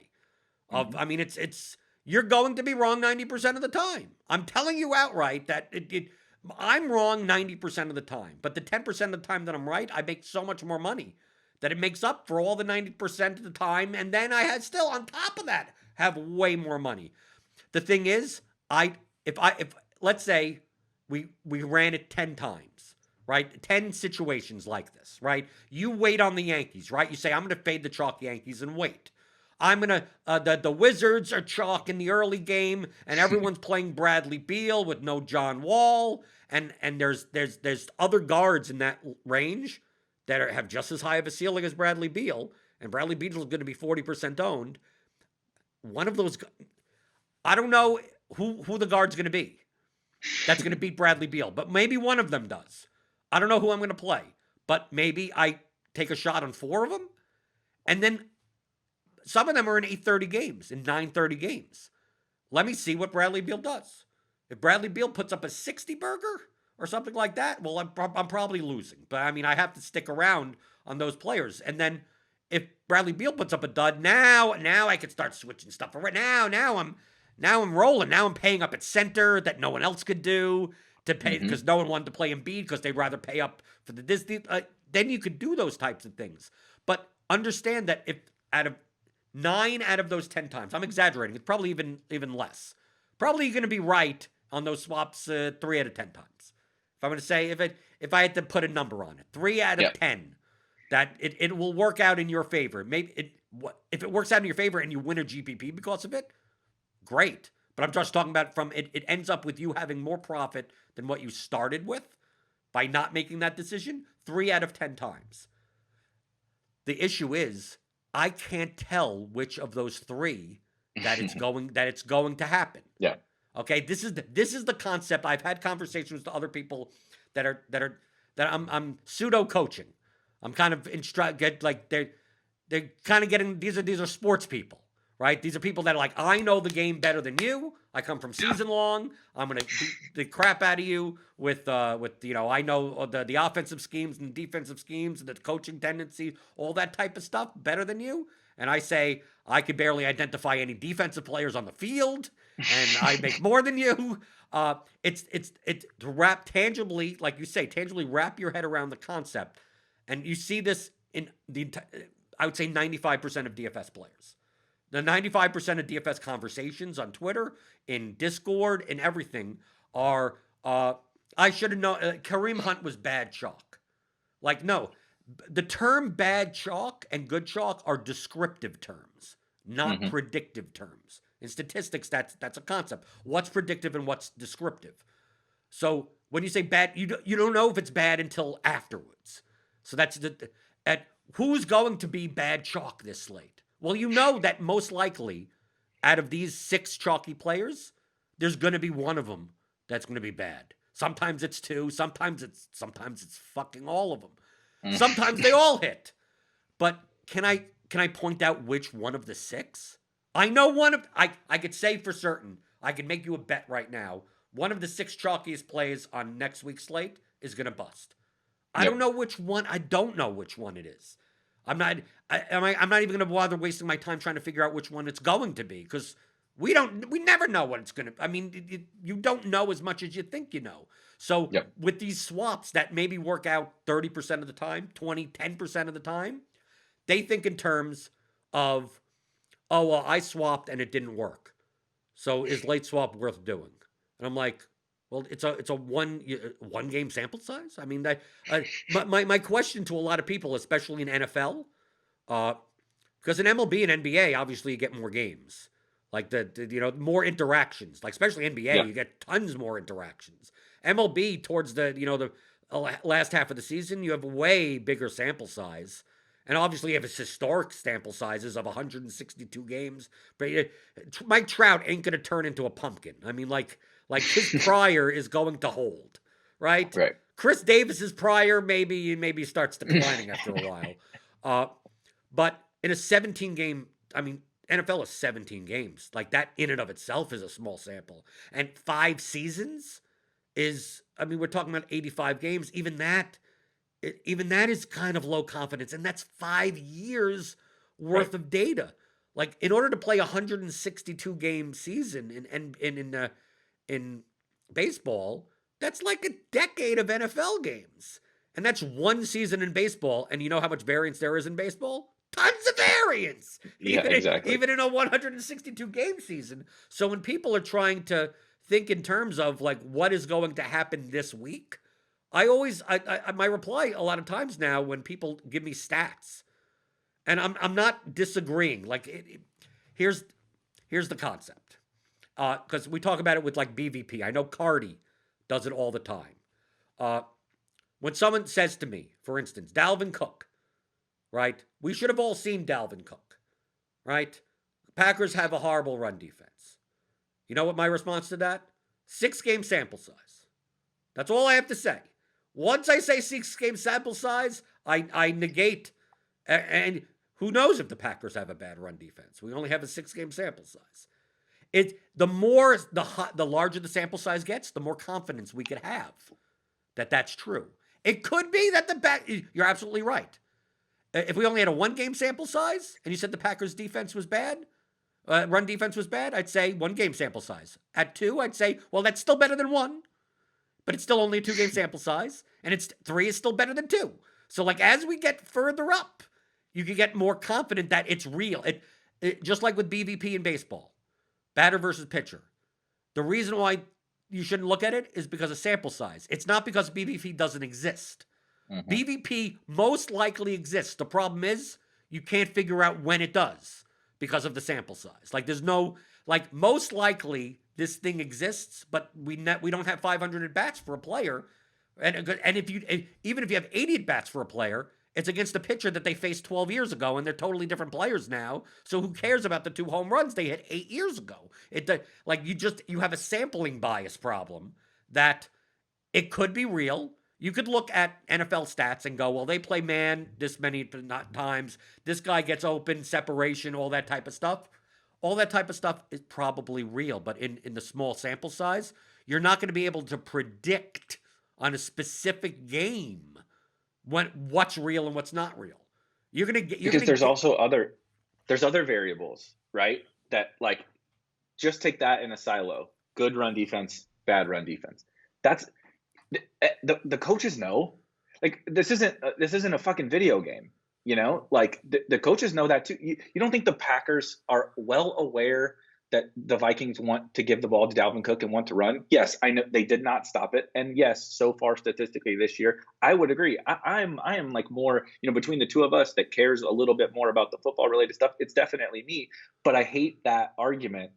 Like, it doesn't take into account the fact that the game flow of a game impacts everything way more than like good offense, bad defense, whatever. No, well, of course. Like I brought up the point, Eric, to interject that, because I've had these conversations where, like, I look at it from a perspective, like me, I look at long term. I'm going to be playing this every day. I'm going to be playing DFS every day, every week, every slate, every whatever. And I go, the most correlative, like, I had one, the Vegas line could be wrong. I'm like, do you know, there's no more efficient number in all of sports than the closing line of NFL games. That if you if you put that on a graph, the R squared is going to be higher than like fucking anything you could possibly imagine. That if that total comes down to 7 points, yes, it could go over today. I don't know if that day is today. I don't know. Yeah, that's why you said you're confusing predictive and descriptive, and a lot of people are looking at what would be considered descriptive statistics because they don't have enough data to be predictive. You could be right, you could be wrong. And the course of variance in a football game, like you said, game flow, take a look at that Dolphins-Rams game, okay? if you would have told me beforehand, you would have correctly stated that the Rams, that McVay looks to run. I mean, like, they're a very run first heavy team. They do play action, right? And that's why they run a lot. The Dolphins defense isn't bad. I mean, they're a good defense, but you would expect the Rams to beat them. You expect the O-line, D-line mismatch for the Dolphins is horrible, right? Yep. I mean, you expect Tua to be scrambling all the time, getting like whatever. And that Henderson's going to be able to get 5-6 yards a carry against the Dolphins D-line. What needs to happen in order for all of that information to go out the window? For the Dolphins to get a quick score early or a defensive touchdown. And now the Rams are behind 2 touchdowns. Exactly. Once the Rams are behind 2 touchdowns, then all of your research doesn't matter anymore, right? Once the Vikings get up on the Packers, then it's not, the Packers are favored by 7 points, so I'm not going to play Dalvin Cook, even though the Packers have a good. I expect the Packers to win. Well, no, now the Vikings are up 2 touchdowns, so now Dalvin Cook is running every goddamn play, right? And now Devontae Adams is getting target. Now everything, but it's all it could all happen on one broken play, like all of your research that you could do for 20 hours throughout the week could fall completely on its head in a single play of an NFL game. And in a slate of 11 games, you're going to see that one play happen in like half of them, right? If you were able to predict like to that certainty, you should be betting on fucking closing lines. Like if we wouldn't be here. Right, you wouldn't be. We right, wouldn't be talking about this. Yeah. Right, you wouldn't be talking about. You'd be betting offshore and making millions of dollars if you could do it, right? But the reason is that if out of 11 games, 5 have some variant event that literally flips everything, that you could they have a bad pass cut. Well, it doesn't matter. They're running the ball now. Or an injury happens, like a receiver gets injured, an lineman gets injured. Their best cornerback gets injured. I mean, in the middle of a game, we see this every week. The problem is that out of the 11 games, I could say that on average, 5 of them, something like that happens in, right? Mm-hmm. On average, right? 3 to 5, something. The problem is that you can't possibly fucking predict what games that's going to be. The Chiefs could blow out the Jets. Like, look, we saw the game before with the Broncos. Same situation in the snow, and like none of the Chiefs players get there because the Chiefs defense scores the 2 touchdowns. And now, the Chiefs still put up a lot of points, but didn't have much fantasy value out of Hill and Kelsey and Mahomes. And then you have the Jets, where it should have been. It's a blow. It was a blowout, and it was through all those. And it was through all those players. And then you think in your head, well, how about garbage time? What Mims gets there in garbage time? Le'Veon Bell will come on and get a revenge touch. No, that did. Why are you predicting the outcome of an exact thing when one play and one thing could? Like it's gone. Like why? And then those players are owned on top of it because everyone's thinking of I need to predict every event in the game. This is what I talk about. I literally don't predict outcome. Like, what's the point when people are telling me I'm stupid for playing the Colts, right? The Colts Detroit game because it's the only dome game and low ownership, and there's less ambiguity on the Lions side. Right? Condensed, right? Stafford, Golladay, Jones, Hawkinson, like the Colts could throw to, I mean, they did. They throw to 11 guys. So, but people avoid that because, like, I know that. I know I'm embracing, if I'm stacking Rivers, like, I'm just going to go Hilton, Pascal, and Burton and just hope that it goes there. Like, but that's the reason why they're lower owned, because it's a lot, not as condensed of a target tree. I'm saying I'm embracing that variance. I'm like, let it pour over me. If Marcus Johnson scores and I don't have him, then fuck it. Then I go on to next week. I mean, it is what it is. Or maybe I had Nyheim Hines in 7 lineups. Okay? Because I was playing so much of that game that I didn't, like, who else can I play? And then I didn't want to take, I was deciding between, do I play Johnson? Do I play, like, Mo Alley Cox or something? And I'm like, why don't I just play Nyheim Hines? If they have to come back and he's on the field for like a 2-minute drill, he's a pass catcher. So it's like I'll play Hines as the 3+1. But Galladay zeros got no. I mean those lineups got dead anyway. But people were telling me, the Colts like to run, right? The Lions like to run, right? They're both. These are both run focused teams first. The Colts keep pass catchers in front of them, right? They try to prevent big plays, right? I know people act like I don't know football. Like I know enough about football. I played Madden. I know what a cover 2 defense is. I joke around about not knowing the sport. It's just that knowing the sport has no regard to how I'm playing DFS. So it's just easier for me to say, I don't look at stats and I don't know anything. Because I don't look at stats. Like I'm not looking at PFF grades. I'm not looking at any of that. I get the sense that, yes, the Colts would rather run the football and the Lions would rather run the football. Right. But one play could happen. Defensive, a fumble in the 10-yard line and short fields, and a broken play, Marvin Jones 57-yard catch. One of those things happen, and then all of a sudden the game opens up. So, like that could happen in multiple games, and I'm betting it happens in the Dome game that I believe was underowned.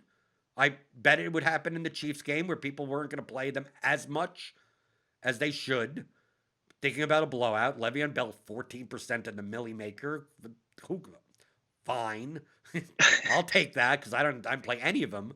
But it's a matter of thinking long term, not what happened. Like if everything goes according to plan in that Indianapolis Detroit game, then it's a ton of rushing and the game goes under 50, right? But the closing lines in NFL are like very efficient. So like that was the second highest total fucking game on the slate. Right? I mean, like I'm like people are going like, oh, maybe I'll try Cam Newton, right? The New England Buffalo game, like it has a 40 total. Like, and you go for it if you want. It's going to be low owned. So if you want to play that and then jam in the chalk, I can't ultimately argue with that. It's a large field play, but like I'll take the game that has a 10 higher implied points, and you could take the data from now through the modern era of NFL since Super Bowl I, correlated to fantasy points, the higher implied total games have more fantasy points available to them. It's a fact. It's a proven. It's over all the games ever for the past 60 years.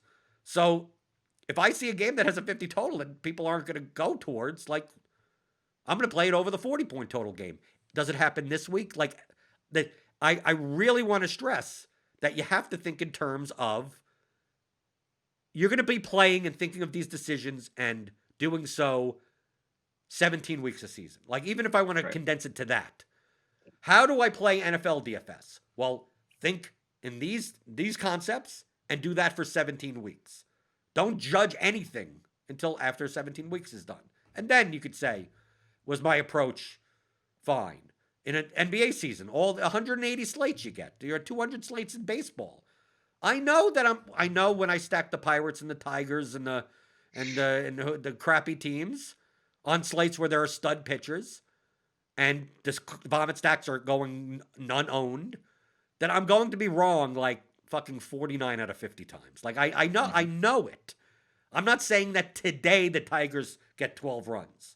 All I know is that if every slate I take a shot on a vomit stack, it may not be the Tigers, it could be some other team on that slate, and I invest a little bit of money. I'm just investing a little bit of money. If I'm playing 100 lineups, there may be in 20 of them. So like every slate, I'm investing in some vomit stack because 1 out of 50 times they're going to score enough where I'm going to be relevant for a GPP, and then hopefully variance goes my way and I win first in 1 or 2. Typically with those types of, and then I do the other thing the other way, where people are like, oh, they're paying up for pitching, and playing the Phillies are underpriced, so they're chalk, and I go, no, I'm going to play the 2 crappy pitchers and pay up for the Dodgers because no one can, right? Because they're playing Jacob deGrom or something, and I'm doing the opposite, only because I'm thinking in terms of if this ran out 100 times, do I stand to make a profit, and not caring whether or not it happens this one time. DFS in the RG Discord, when people tilt, right? They're like, oh, I shouldn't have played this guy.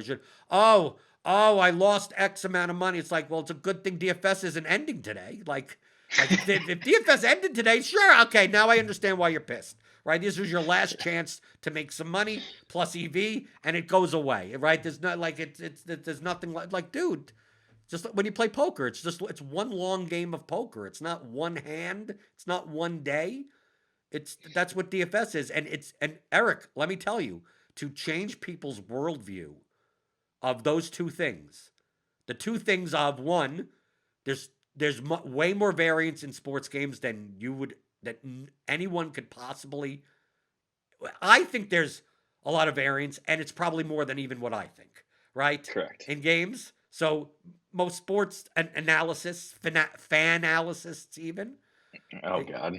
Right? If they're analyzing the game, they don't realize how much variance there actually is in an NFL game on a week to week basis. And they also don't grasp that, that I always go back to the Sklansky quote. I think the Sklansky quote is like if you're gonna play DFS and it's not for entertainment, and it is the number one quote. I'll repeat it every week if needed. When we play, we must realize before anything else that we are out to make money.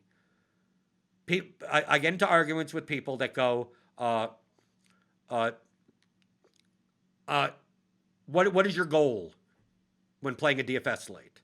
And they'll go, well, I'm trying to figure out who's going to do well. And I go, no, my goal is to make money. Like I have no care about predicting the outcomes of games. I'm like, what makes me money?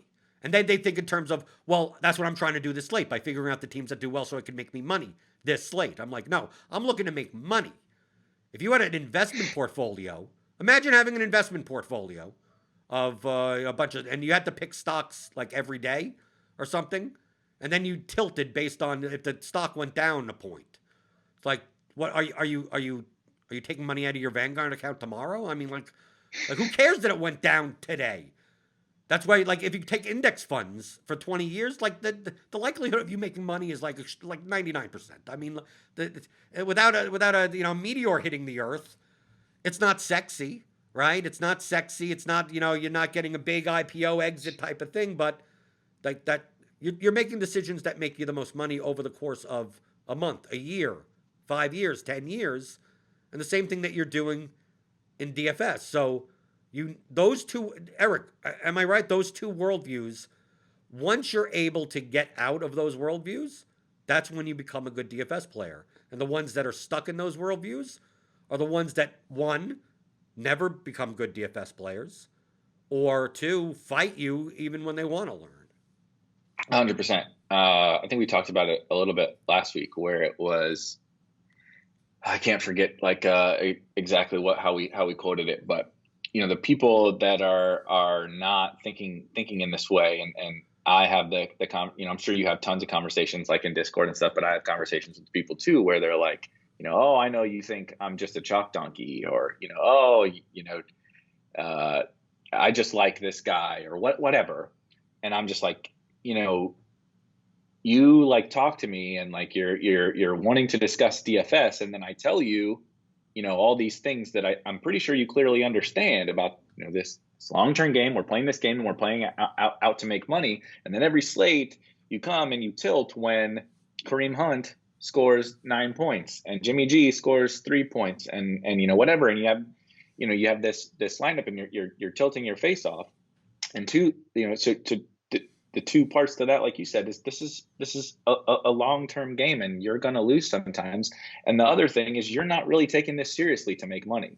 You're out to pick the best plays, and then you come back and tilt and make jokes about, oh, you just think I'm a chalk donkey, or make jokes about me like, oh, you're just, what the fuck are you doing playing Chase Claypool? Like you're crazy. You're just off the wall, whatever. And like, people it's difficult to get it, like you said, it's difficult to get it through people's heads just about what we're really doing here, like because it's based around sports, because it's based around the outcomes ultimately decide if we make money or not.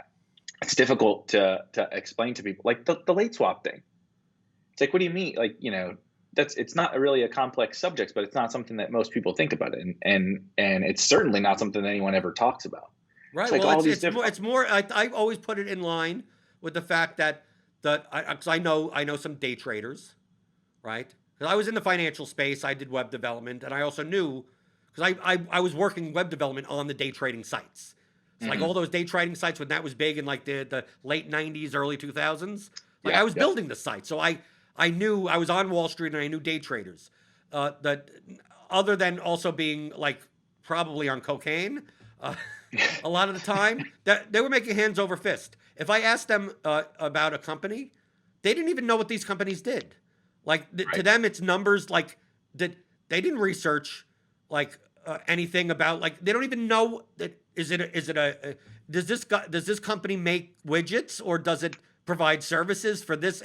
They know what sector it's in. A lot of times it's like, oh, they're in the pharmaceutical sector, they're in that type of thing. But they're looking for long term, short term trends in data that correlate to stocks going up and going down. And they're trading stuff within the course of a day where they're up and they sold it. They had 2 points change and they sold it 3 hours later, or they're shorting a position here.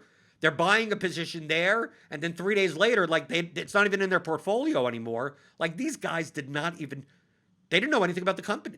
Is this company Mhm. profitable? I have no idea. I don't even know what they make. So that to me that's what it feels. And I understood what they were saying because I understand. Like yes, there are plenty of people that look into the financial portfolio. You know they're doing all the due diligence on companies, going well based on their research. They're going to be making this new product coming out 3 years from now, and I'm seeing a this and this. There are plenty of good people that do that also, but like at the end of the day, we're all trying to make money. Like that's the day trader doesn't care whether or not the company goes out of business tomorrow. He doesn't even have the stock tomorrow, right? Like it doesn't even matter. All he knows, can I make plus EV decisions, buying the stock here, selling it there, putting it, at all options. How long should I hold the option? Should I sell it now? Should I hedge it? That's what hedge funds do. Like Mhm. they don't care about the companies Yeah. they couldn't tell you about that. But then you try to imagine that's the same thing in DFS of like I'm day trading when I play Mhm. DFS. And there's some days where I get fucking hosed. Yeah. Right? There's some guy like I have a high correlation that this event is that this I'm building a lineup for an outcome. That outcome doesn't happen, well that lineup gets burned and I get to play tomorrow. And then I burn it and then but I know that based on the long-term data that I stand to make 27 cents on the dollar on playing that type of lineup. So I'm just going to keep on playing those type of lineups until I get realize my EV and and I'm just day trading every day. And Yep. you tell me, what type of formation that Jason Garrett likes to play for the Giants. I have no clue. I have no clue whatsoever. But like this guy, all I care about is that this guy at this price is underpriced and underowned, and I'm playing him. And then let the math work out, and then the next slate it could be a different player or a different lineup or a different everything. But you can make all the analogies you want, Eric. If you it's I don't want to bring up politics, but it's very similar to politics. If it's your worldview when it gets in anything. I mean, it could be religion, it could be how you were brought up, traditions. When you have a certain worldview, it's very hard to see Mhm. things anywhere else other than that until you have to come to number one. You have to realize that you have a worldview, right? You had a lot of people don't even know that. They just go that this is the way the world is, and I don't under, there's no other way. But once you realize that maybe your worldview is not entirely correct or not entirely accurate, or there are other worldviews that are equally at least getting to that point. Once you're able to see through multiple people's eyes and multiple ways of thinking, doesn't mean you have to go. It doesn't mean that you have to. Oh, I'm going to convert from Judaism to Christianity. You don't have to. You don't have to do that, right? You don't have to do that type of thing. But maybe you see that there's a more nuanced. Like I thought this was 100% correct. Well, now maybe you're thinking it's like 70%. Maybe you're like, okay, this side is 30%. Maybe kind of meshing things together. You're going. Maybe you're doing what I'm doing, what you're doing, Eric, what all the top players do. It's no coincidence that the top, 10, 20 guys on the Roto Grinders leaderboard have like backgrounds in finance and applied mathematics, and like it's not a coincidence. The poker, everything. It can't be a coincidence. You don't look at those. You don't look at most of those guys and go football expert, right? Right. You look at them and go, well, these are high IQ, data driven, math oriented individuals. But you could then go in the aspect of like this past slate and think in terms of like what you did with the Pittsburgh Baltimore game. That's most people look at that game and go, two good defenses, I can't play it. Right? I mean, that's if you were analyzing the overall from a football aspect, you'd go, I don't know about this. But with the players that they have on both of those teams, those types of high variance plays, right? A defensive touchdown, a broken play, Lamar Jackson a 60-yard run, Chase Claypool has an end around that he goes 80 yards to the house. Like those plays are the things that unlock ceilings in game environments. So you identified that, but you needed to know football in order, like someone like me, if I didn't, I mean, I knew that also. I just chose not to do that direction. But someone that doesn't know football just looks at median projections and goes, how do you possibly fucking play that game? But Right. No. I think that was it didn't come in priority to the Indianapolis Detroit game for me. But I understand the play based on you're hoping for variance in this game. And this game, while at the ownership level that it was, I think out of all the games, this is the game that could have that one play that opens it up. And that's football knowledge. So you're still playing you're still 90% of what you do, Eric, is, names on a spreadsheet, who cares, leverage, construction, and correlation. But there's still a matter of, well, now when things are very equal to one another, where it's like, I could go here, I could go there, I see leverage here. Putting that priority list together, maybe one notch above another comes down to that nuance in football knowledge. But at the end of the day, I still think you need to start with the strategy game aspect. Instead, I think you'll get more success being great at the game strategy and then adding your football knowledge. Then we see it in the industry. I mean, I look at how many fantasy football people there are in this industry.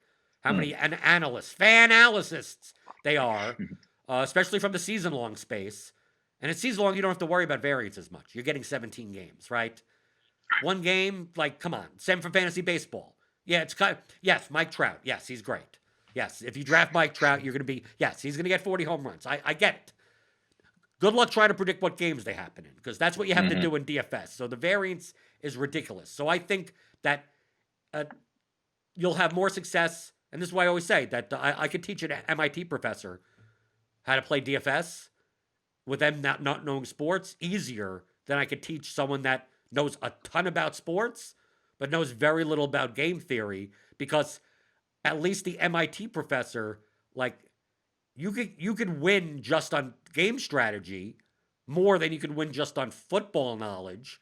And the football knowledge that you need to know is not as much as you think. And the people that know all the stuff about football have such a cemented in worldview that it makes it nearly impossible to get the game strategy, the game theory, and the long-term thinking and the math and the money-making, how this is a stock, like, no, we're playing an economic game. Like, this is not a football game. This is a game of economics.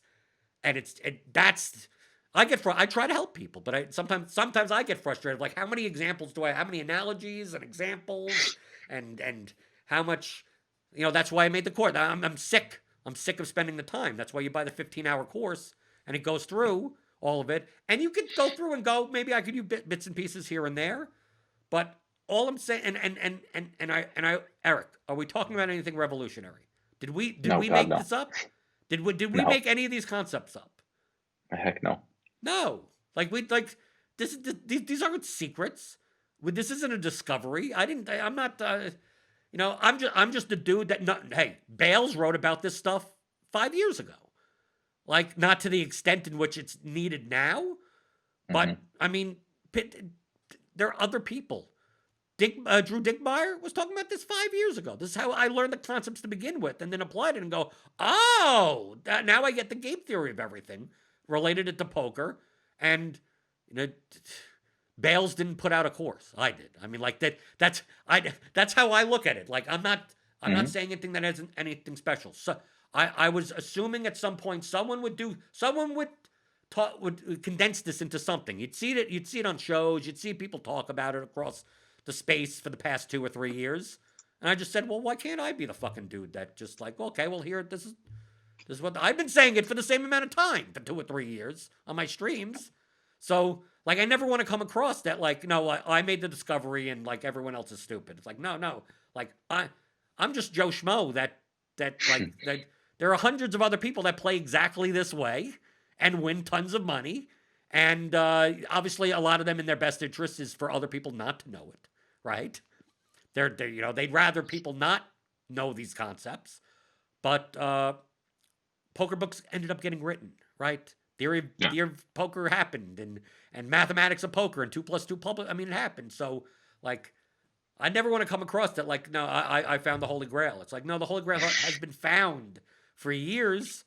I'm just like I'm teaching. I'm teaching it to you because I've been profitable with it, and so have hundreds of other people. And the edge in this game, it's going to go. This is the direction. It's here, and in 5 years there'll be some other edge. I think that is something, and sometimes like touts, right? We're touts and whatever, get like this negative connotation, and I get, you kind of talked about season long and all that kind of stuff, and so there's all these levels to that this kind of like a job, but like you'll never hear me, and you have never heard me, get on a show or write an article where I'm saying like you said, I found the Holy Grail. I'm smarter than everybody. It's actually quite the opposite. All I've done for years is listen to other smart people, analyze what other smart people are doing, take what the best things that I've seen all these other good players and all these other smart players do. And now I'm trying to best apply it to my own personal strategy and talk about it. And like us being on this, I'm never having all the right answers. It's helping me too. But I think you and I have learned stuff over the years that is beneficial for the casual players, right? This isn't for Osimo. This isn't for, he knows more than I do. Right. He knows this. He literally, like what we're talking about is what the top they know this already. Right. This is not new. So I'm just like, this is my passion. This is my, greatest hobby and my greatest, side money maker, right? This is what I love to talk about. So I'm spending all my time learning from all these best players, and I enjoy talking to you, and I enjoy talking to Matt and Peter and Squirrel and et cetera, all the different people that I talk to every single week. Like that's what I like to do. And so I'm not ever like, preaching like, oh, you have to do this. I'm smarter than you. I know more than you. It's quite the opposite. I'm just like conveying through the mediums that, I enjoy all the things that I've learned. You don't have to agree with every single thing that I say, and you shouldn't. But I think, the thesis of this show is that we have both, like spent a lot of time studying this, and we're seeing things every single week. Like we just talked about today, we're seeing things every single week that casual users can use to become more profitable players, and you and I can use to become more profitable players. You talked about some of your cash game strategy, which isn't exactly how I go about things, but it's interesting. And I think you're right. And like, there's things that we can learn from each other. There's things that I'm talking about with my swaps that people, maybe can consider, not in the exact application of what people think of from a fantasy sports perspective. Like, oh, you got to play DJ Dallas. No, I just happen to like, how I was building that team for tournaments. It doesn't fucking matter what player I'm talking about, but we can all learn from each other little things. And I think that's kind of like the goal of everything that I do, and the goal of everything we're talking about is if there's anything that I'm coming across that somebody can pick up on that helps them. That's the point. It's not that I know everything. It's quite the opposite. It's that I think it's just having these discussions is extremely beneficial for everyone. Not that we have all the answers. It's not a fucking encyclopedia. Right. I mean, I've even in the last episode, in the last episode, remember we were talking about that running back, bring back type of correlation. Mhm. I've already done some research. I mean, like I'm trying to get to the bottom of like, okay, why did top players don't do it as often as at least I do? Some do, some don't. So like I've been working with Stewart with ASA, and we're just theorizing and going like, let's take a look at some data and not either see, are we wrong with the correlation? Is it stronger? Is it weaker? Is it negative? Is it positive? Are other people doing a different methodology that makes it seem negative to them when it really isn't? Like, well, I don't know the answer. Intuitively, I think that it's not great, like strong positive correlation, but I still think it's a positive correlation. But I could be wrong. I could go through the research and go, oh, the top people don't do it because it's negatively correlated. Maybe I've been wrong and just gotten lucky. I don't know that, but that's why I like asking questions, and that's why if you have any questions for us, questions at theoryofdfs.com. We'll always backload questions, so you could feel free to send them. If we don't get to them, we'll eventually get to them. So you can find Erik Beimfohr, right? Erik Beimfohr, right? I ever still literally every week. I don't know if it's Eric or E. We'll get there maybe, in 10, 12, 15 weeks. We'll Yeah, get there. well, sometime at some point. I should just bring it up before the show. But you can find me at Blender Ed, Blender HD on Twitter, and the 15-hour audio DFS Masterclass, theoryofdfs.com.